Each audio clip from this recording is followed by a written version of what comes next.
नमस्कार दोस्तों, पुनः आप लोग के समक्ष संविधान भारतीय राज्य व्यवस्था से संबंधित एक महत्वपूर्ण वीडियो लेकर आया है। मेरा इससे पहले आप यदि इस वीडियो को देख रहे हैं तो इससे पहले जाइए प्लेलिस्ट में, संविधान के प्लेलिस्ट में जाइए और वहाँ जो 2-3-4 वीडियो अभी बड़ा है ना उसको देखिए, तब जाके इसको देखिएगा ना तो महत्वपूर्ण होगा। तो चलिए, मेरा आज का जो लेक्चर है, वीडियो है, क्लास जो है वो है भारत में स्वतंत्रता से पूर्व। हमारे भारत जब स्वतंत्र नहीं हुआ था तो इससे पहले भी हमारे देश में कहीं न कहीं संवैधानिक रूप से कार्य होता था, बट हमारा भारतीयों के द्वारा बनाया नहीं हुआ था। अलग बात है, ये अंग्रेज के ब्रिटेन के संसद के द्वारा बनाया हुआ था दोस्तों। तो वही बनाया हुआ था। तो इससे पीछे वाला क्लास में पार्ट 4 में हमने भारत के बहुत सा अधिनियम के बारे में मैंने पढ़ दिया था। जैसे 1871 हुआ, 91 हुआ, तो उसी को सिलसिला में ये मेरा पार्ट 5 है। तो इस लेक्चर में मेरा है ना 1853 का अधिनियम, 1858 का अधिनियम, 1861 का अधिनियम, 1892 में, 1909, 1919, 1935, 1946 संविधान सभा का प्रस्ताव और निर्माण। मैंने इसमें महत्वपूर्ण जो जैसे मान के चलिए 1858 में क्या महत्वपूर्ण कॉन्सेप्ट या महत्वपूर्ण चेंजिंग हुआ था भारत में, कौन सा, उसके बारे में मैंने महत्वपूर्ण पॉइंट लिखा है सभी का सभी। क्योंकि जैसे हम बात करेंगे 1935 बहुत सा कुछ बदलाव हुआ था, मगर हमारे लिए जो एग्जामिनेशन पॉइंट ऑफ व्यू है ना उसका मैं डिस्कशन सिर्फ किया हूँ। तो दोस्तों आइए हम लोग स्टार्ट करते हैं। स्टार्ट करने से पहले एक बार पुनः कहते हैं, आप यदि इसका एक प्रॉपर नोट बनाइए, एक कॉपी एक पेन साथ में रखिए, एक पूरा नोट बनाइए और इसको याद कीजिए। तो तब जाके आपको क्या होगा, किसी एग्जामिनेशन में आप बैठते हैं ना, चाहे जिस तरह का हो, संविधान से संबंधित जो भी एग्जामिनेशन में क्वेश्चन पूछा जाएगा, प्रश्न पूछा जाएगा दोस्तों, तो श्योरली एंड सर्टेन इस वीडियो के माध्यम से आपको क्वेश्चन बनेगा और सॉल्व करके आइएगा। चलिए, तो हम लोग चलते हैं स्वतंत्रता पूर्व भारत का अधिनियम। तो सबसे पहले मैं 1853 से पहले 1833 का भी अधिनियम के संदर्भ में मैंने बहुत सा पॉइंट को बनाया हुआ हूँ, जाके पीछे प्ले लिस्ट में जाके देखिए। तो आइए हम लोग स्टार्ट करते हैं 13वां पॉइंट। 12 पॉइंट वहाँ हो चुकी थी। 1853 का अधिनियम। 1853 में ना भारत में क्या क्या परिवर्तन हुआ, बट ब्रिटेन सांसद के द्वारा भारत पर फिर क्या लागू किया गया उसकी बात देखेंगे। तो सबसे पहले आइए 1853 का अधिनियम, पहली बार प्रतियोगिता परीक्षा का आयोजन किया गया। दोस्तों 1853 से पहले भारत में कोई भी प्रतियोगिता नहीं होता था। अंग्रेज के द्वारा जिसको मन होता था अपने आदमी को अपना हर एक पद पे वो सृजित कर दिया जाता था। और पहली बार क्या होगा, नहीं, भारत के भी लोग और भारत के बाहर के लोग भी, यानी मतलब ब्रिटेन के लोग भी, कोई भी पद होता था तो वहां पहले प्रतियोगिता लिया जाता था। प्रतियोगिता में पास होने के बाद ही उस पद को उस पर दिया जाता। जैसे अभी वर्तमान में हम लोग देखते हैं, चाहे केंद्र की बात हो चाहे बिहार की बात हो, हर एक जगह प्रतियोगिता एग्जामिनेशन होता है और प्रतियोगिता एग्जामिनेशन में जो पास करते हैं उसको अपना उस पद पे बैठाया जाता है। तो पहली बार प्रतियोगिता परीक्षा का आयोजन 1853 के अधिनियम के अंतर्गत हुआ था। और कहा जाता है, क्वेश्चन पूछा जाता है, पूरे विश्व में प्रतियोगिता दर्पण का आयोजन किस देश ने किया था, तो चीन ने किया था दोस्तों। तो भारत में 1853 से स्टार्ट होती है और विश्व के संदर्भ में देखें तो पूरे विश्व में सबसे पहले चीन जो था वह सबसे पहले प्रतियोगिता एग्जामिनेशन का स्टार्ट किया था। तीसरा, सिविल सेवा समिति 1854 में एक गठित किया गया था, किसकी अध्यक्षता में, तो लॉर्ड मैकाले। तो पूछा जाता है सिविल सेवा समिति की गठन कब किया गया था, 1854 दोस्तों। किसकी अध्यक्षता में किया गया था, तो लॉर्ड मैकाले। तो 1853 के 3 महत्वपूर्ण, ये छोड़ दीजिए, 2 महत्वपूर्ण पॉइंट बाहर निकलता है। फिर आइए 1858 का अधिनियम। कहा जाए तो 1858 का अधिनियम है ना, ये एक बहुत बड़ा टर्निंग पॉइंट था भारत के लिए। क्यों? क्योंकि 1858 के पीछे जो भी शासन व्यवस्था हमारे भारत में चलता था ना, ईस्ट इंडिया कंपनी के द्वारा चलता था। बट 1857 की एक जानते होंगे, 1857 की एक क्रांति होती है जिसको भारत की प्रथम स्वतंत्रता क्रांति बोला जाता है।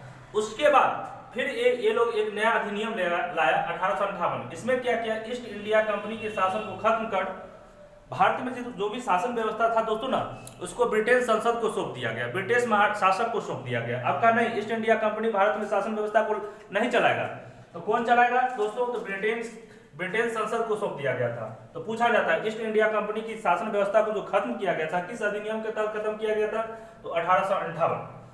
और किसको सौंप दिया गया था, तो ब्रिटिश संसद। जो ही यहाँ ब्रिटिश ईस्ट इंडिया कंपनी की शासन खत्म होता है दोस्तों, तो भारत में भारत में जो गवर्नर जनरल का पद होता है उसको खत्म करके वायसराय के पद को मनोनीत कर दिया जाता है। तो चलिए गवर्नर जनरल के पद को भी समाप्त कर देता है और कौन सा पद आ जाता है नया, तो वायसराय का पद। ओके, एक क्वेश्चन यहाँ से महत्वपूर्ण आ जाता है, भारत का अंतिम गवर्नर जनरल या दोनों बराबर ही है, एक ही व्यक्ति थे, भारत का अंतिम गवर्नर जनरल ये हमसे पूछा जाए या भारत का प्रथम वायसराय, तो मेरा होगा लॉर्ड कैनिंग दोस्तों।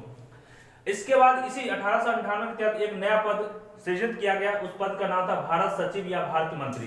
साथ ही प्रथम भारत सचिव या भारत मंत्री लॉर्ड स्टैनले को बनाया था, क्योंकि एक नया पद जो सृजित किया गया था ना, जिसको भारत सचिव 1858 का अधिनियम, 1858 से पहले कोई भी भारत सचिव नहीं हुआ करता था, तो पहला था लॉर्ड स्टैनले। तो इसके साथ साथ 15 सदस्य को भी इस भारत सचिव को दिया, सो नहीं 15 सदस्य इस भारत सचिव या भारत का मंत्री या उसको सहयोग करे, जिसमें से 8 जो था ब्रिटेन संसद का सदस्य था और जो 7 था ना वो ईस्ट इंडिया कंपनी का जो सदस्य था उसमें से 7 को उठाया गया था। 8 + 7, 8 था ब्रिटिश संसद का और 7 था ईस्ट इंडिया कंपनी का सदस्य था दोस्तों। अब आइए आपको एक कमेंट बॉक्स में एक आपको आंसर देना है, भारत सचिव प्रथम थे लॉर्ड स्टैनले, भारत सचिव दूसरा कौन बना हुआ था, आपको कमेंट बॉक्स में दोस्तों बोलना है। दोस्तों मैं बार बार कहता हूं जब वीडियो बना रहे हैं तो एक प्रॉपर देखिए, पूरा देखिए, पूरा देखने के बाद ही आप लोग को इस पूरे लेक्चर का समझ में आएगा और एक प्रॉपर आप लोग आगे बढ़ेंगे। दोस्तों बार बार एक बार और बात आप लोगों को कहेंगे, था वीडियो को शेयर कीजिए, था सब्सक्राइब कीजिए और था ग्रुप प्रोग्राम भेजिए, जिससे क्या होगा जो इससे संबंधित जो बच्चे होंगे ना, जो इस तरह का एग्जामिनेशन का तैयारी करता है ना, उसको बेनिफिट होगा। चलिए आगे करते हैं। अगले अधिनियम 1861, इसमें भी एक महत्वपूर्ण हुआ था, वो विभागीय प्रणाली को स्थापना कर दिया था, मतलब कि अब अलग अलग विभाग में बांट दिया गया था पूरे कार्य को और कार्यों का विभाजन कर दिया गया था। 1892 का अधिनियम में 2 महत्वपूर्ण काम हुआ था, भारतीयों को कुछ अधिकार दिया गया दोस्तों। इससे पहले भारतीयों को संसद में या कोई कानून बनाने में कोई दिलचस्पी नहीं दिया गया था, यानी कोई अधिकार नहीं मिला था। बट इस 1892 में एक पावर दिया गया। इस पावर में क्या क्या, बजट जैसे मान के चलिए कोई बिल होता है, एक साल का जो लेखा जोखा खर्च होता है, उसमें बहस करने का भी अधिकार मिल गया, प्रश्न भी पूछ सकता था। बट अभी भी एक काम नहीं दिया गया, वो कहता था इस पे मतदान, क्योंकि बजट जब पास होता है तो पक्ष और विपक्ष इस पे मतदान करता है, कितना इसको चाहेगा और कितना नहीं चाहेगा। तो भारतीयों को मतदान में भाग नहीं ले सकता है इस अधिनियम में। तो प्रश्न तो पूछ सकता है, बहस तो कर सकता है, कैसे हुआ, नहीं हुआ, कैसे होगा, बट इसको निर्णय लेने का अधिकार भारतीयों को नहीं दिया गया। अगला क्वेश्चन बहुत काफी इंपॉर्टेंट है दोस्तों, 17 नंबर, 1909 का अधिनियम, जिसे मार्ले मिंटो सुधार अधिनियम भी कहा जाता है। तो पूछा जाता है मार्ले मिंटो अधिनियम किस नाम से जाना जाता है, तो 1919 का अधिनियम। क्या कभी कभी दे दिया जाता मार्ले मिंटो सुधार अधिनियम 1919, सॉरी दोस्तों यहाँ पर एक गलती हो चुकी है, इसको सही कर लीजिएगा, 1919। तो 4 ऑप्शन दे देगा, तो उसको हम लोग 1909।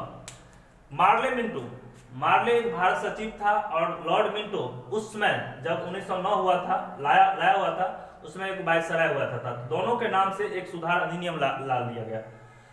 इसमें सर्वप्रथम क्या होता है, सांप्रदायिकता के आधार पर प्रत्येक निर्वाचन का आयोजन कर दिया जाता है, इसको बांट दिया जाता है, यही कहा गया जो देश का विभाजन का आधार बना। अब वो चुनाव जो 1909 में कहा कि चुनाव होगा, निर्वाचन होगा, बट क्या किया ये लोग, हमारे देश को सांप्रदायिक धर्म के आधार पर बांट दिया। इस धर्म में ही चुनाव होगा, इस धर्म का ही चुनाव होगा, इस तरह से बांट दिया गया, जो कि आगे चल के भारत का विभाजन का आधार बन जाता है। मतलब क्या, हमारा देश 2 भाग या 3 भाग या 4 भाग में, जो अभी 3 भाग में जो बढ़ा हुआ है, इसका आधार यही मार्ले मिंटो ने रख दिया था 1909 के अधिनियम में, जो कि कहा गया बहुत खतरनाक था। और इसलिए भारत में सांप्रदायिकता का जनक लॉर्ड मिंटो को माना गया। तो पूछा जाता है भारत में सांप्रदायिकता का आधार या जनक या जन्मदाता किसे माना गया है, तो लॉर्ड मिंटो। बहुत महत्वपूर्ण क्वेश्चन है दोस्तों। 18 नंबर आइए, 1919 का अधिनियम, ये भी काफी महत्वपूर्ण है हमारे भारतीय संविधान के लिए, हमारे भारतीय राज्य व्यवस्था के लिए। जब हमारा चल रहा था तो इसको कहा गया मॉन्टेग्यू चेम्सफोर्ड सुधार अधिनियम। इसमें भी क्या थे, मॉन्टेग्यू उस समय भारत सचिव थे और लॉर्ड चेम्सफोर्ड क्या थे, वायसराय थे, जब 1919 का अधिनियम आया हुआ था। दोस्तों इसमें क्या हुआ, प्रांत में देव शासन को स्थापित किया। देखिए प्रांत मतलब राज्य होता है और केंद्र मतलब एक पूरे का पूरे मुल्क जो होता है केंद्र होता है, पूरे भारत की बात कहा गया। और केंद्र प्रांत का मतलब हुआ जैसे 11 प्रांत था, जब चुनाव हुआ था तो प्रांत कहा जाता है छोटे छोटे भाग में। तो प्रांत में द्वैत शासन की स्थापित कर दिया। द्वैत शासन बहुत बच्चे को क्लियर नहीं रहता है। देखिए द्वैत शासन का मतलब होता है दो, यानी राज्य में दोनों मिलकर शासन करेगा। कुछ पार्ट जैसे मान के चलिए अभी थोड़ा देर के लिए बिहार है, तो बिहार में जो डिफेंस की काम होता है, बिहार में थोड़ा देर के लिए मान करते हैं हमारे राज्य है, तो यहाँ केंद्र और राज्य मिलकर शासन व्यवस्था को चला रहे हैं। उसी तरह से जब प्रांत में द्वैत शासन का मतलब हुआ अंग्रेज भी, इंग्लैंड के जो आदमी थे अंग्रेज थे वो भी शासन कर रहा था, साथ साथ वहाँ के जो कुछ लोकल आदमी थे, राजा थे, शासक थे, वो भी अपना विभागीय कार्य कर रहा था। इसी बातें प्रांत में द्वैत शासन के स्थापित किया गया था। तो पूछा जाता है प्रथम बार भारत में द्वैत शासन की स्थापना किस अधिनियम के तहत किया गया था, तो दोस्तों 1919 का अधिनियम के तहत। महिलाओं को भी मत देने का अधिकार मिल गया। इससे पहले महिला नहीं मत दे सकता था कोई भी पॉइंट पे, मगर 1919 के अधिनियम में महिलाओं को भी मत देने का अधिकार मिल गया। और साथ साथ 1919 के अधिनियम के तहत ही 1924 में आम बजट से रेल बजट को अलग कर दिया गया। जैसे अभी वर्तमान समय में अभी रेल बजट नहीं है दोस्तों, लगभग 2-3 साल पहले रेल बजट अलग था और आम बजट अलग था, मगर अभी वर्तमान में क्या किया, रेल बजट को भी आम बजट में शामिल कर दिया गया। उसी तरह से 1924 में आम बजट से रेल बजट को अलग कर दिया, यानी 1924 से लेके आम बजट अलग पेश होता था, रेल बजट अलग पेश होता था। मगर अभी तो कहा गया है, आइए अगला बात, 1926 में भारत में लोक सेवा आयोग का गठन किया है। जैसे अभी वर्तमान में यूपीएससी, बीपीएससी इस तरह का जो गठन हुआ था सेवा आयोग, वो 1926 में हुआ था। अब आइए लास्ट एक एवं महत्वपूर्ण क्वेश्चन है 1935 के अधिनियम। इसे कहा गया जितने भी अधिनियम अभी तक आया हुआ था भारत में अंग्रेज के संसद के द्वारा, ब्रिटेन की संसद के द्वारा, इसमें सबसे विशाल बनाया गया था। इस अधिनियम को भारतीय संविधान का ब्लूप्रिंट कहा गया। पूछा जाता है भारत का ब्लूप्रिंट या भारतीय संविधान का ब्लूप्रिंट किस अधिनियम को जाना जाता है, तो 1935 के अधिनियम का। तो पहला सबसे विशाल अधिनियम था और ये जो अधिनियम है वो भारतीय संविधान का ब्लूप्रिंट कहा गया। दोस्तों अगला पॉइंट, प्रांत द्वैत शासन को खत्म कर दिया। जैसे 1919 में जो प्रांत में द्वैत शासन था उसको खत्म कर दिया गया और केंद्र में द्वैत शासन को लागू कर दिया। अब केंद्र में अब कहा कि प्रांत में छोड़िए, वहां के लोकल आदमी अपना शासन व्यवस्था करेगा और केंद्र में पूरे तरह से द्वैत शासन को लागू कर दिया। एक महत्वपूर्ण छोड़ू दोस्तों, 1935 के अधिनियम का 80% भाग जो है ना भारतीय संविधान में, जो 1935 में जो अधिनियम आया था ना उसका वर्तमान संविधान जो है ना दोस्तों उसमें 80% भारतीय संविधान में अभी है। किसका, 1935 के अधिनियम। दोस्तों इसके बाद आइए, ये 1935 का जो अधिनियम था ना वो कहा गया विशाल अधिनियम है अभी तक का। क्यों, क्योंकि इसमें 320 अनुच्छेद था दोस्तों और 10 भाग में बांटा गया। जैसे अभी वर्तमान में बात करें जाए, जब हमारा भारतीय संविधान कंस्ट्रक्ट करके बना हुआ था उसमें 395 अनुच्छेद था, बट जब ये 1935 का जब अधिनियम आया था तो 320 अनुच्छेद था, जो कि काफी महत्वपूर्ण है। काफी इसमें लॉ एंड ऑर्डर का बात किया गया होगा। अब आइए 1935 के अधिनियम के तहत 1 अप्रैल 1935 को रिजर्व बैंक ऑफ इंडिया की स्थापना किया, जिसके हेडक्वार्टर मुंबई में है। दोस्तों तो पूछा जाता है रिजर्व बैंक ऑफ इंडिया की स्थापना कब हुआ था, तो 1 अप्रैल 1935। एक क्वेश्चन, किस अधिनियम के तहत यह स्थापना हुआ था, तो 1935 के अधिनियम के तहत। साथ साथ दोस्तों आइए हम जानते हैं 1 अप्रैल 1936 को उड़ीसा को अलग कर दिया गया बिहार से। साथ ही साथ 1936 में जो अभी म्यांमार है, अभी वर्तमान में जिसको बर्मा बोलते थे, अभी म्यांमार बोलते हैं, उसको भारत से अलग कर दिया गया। तो यहाँ देखिए उड़ीसा को बिहार से और बर्मा को भारत से अलग करने का जो प्रस्ताव आया था वह 1935 के साथ आया था। आगे चलते हैं, यह अधिनियम पूर्ण रूप से 1937 में लागू हुआ था। जैसे 1935 में आया तो उसको लागू करते करते 2 साल लग जाता है छोड़ो दोस्तों, तो इसलिए कह सकते हैं 1935 का जो अधिनियम था ना वो पूर्ण रूप से 1937 में लागू हुआ। और इसी के अधिनियम के तहत उस समय पूरे भारत में चुनाव हुआ था और 11 राज्य में चुनाव हुआ था और अंततः जो भारत में शासन व्यवस्था यानी चुनाव होकर सरकार बनती है वो बनाते हैं कांग्रेस बनाते हैं। इसमें बहुत सा पार्टी जीतता है 9 राज्य में। इसमें नेशनल लीग, मुस्लिम लीग का भी विजय होता है और सब बात करेंगे इसके आगे। तो दोस्तों यह अधिनियम पूर्ण रूप से 1937 में लागू हुआ। इसी के तहत 1937 में 11 प्रांत में चुनाव हुआ था। दोस्तों जो मेरा पूरा क्लास था वो 1935 के अधिनियम तक मुझे जो महत्वपूर्ण पॉइंट लगा उसको मैंने आप लोग को पढ़ाया। अगला वीडियो मेरा एक क्लास जो होगा पार्ट 6 होगा, वो कैबिनेट मिशन एवं संविधान सभा। हमारे देश में जो संविधान सभा का निर्माण हुआ था वो कैबिनेट मिशन के ही द्वारा हुआ था।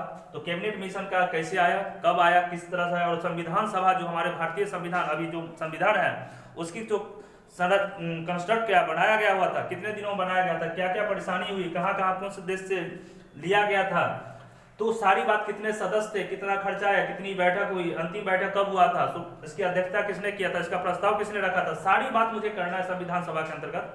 तो दोस्तों अगला जो मेरा वीडियो होगा ना काफी महत्वपूर्ण होगा। तो मेरा पार्ट 5 के बाद पार्ट 6 बहुत ही जल्दी आ जाएगा। तो आप इस वीडियो को लगातार देखते रहिए, 1 बाय 1 देखिए। प्लेलिस्ट में मैं बहुत सा सब्जेक्ट को एक साथ लेकर चल रहा हूँ। तो दोस्तों एक बार पुनः मैं आप लोगों से कहेंगे वीडियो को था सब्सक्राइब कीजिए, शेयर कीजिए और बहुत बच्चे तक पहुंचाने का काम कीजिए। और आप लोग ने मुझे साथ दे रहे हैं, बहुत खुशी हो रही है। और आपने इस वीडियो को पूरे अंत तक देखा, इसके लिए बहुत बहुत धन्यवाद। Thank you.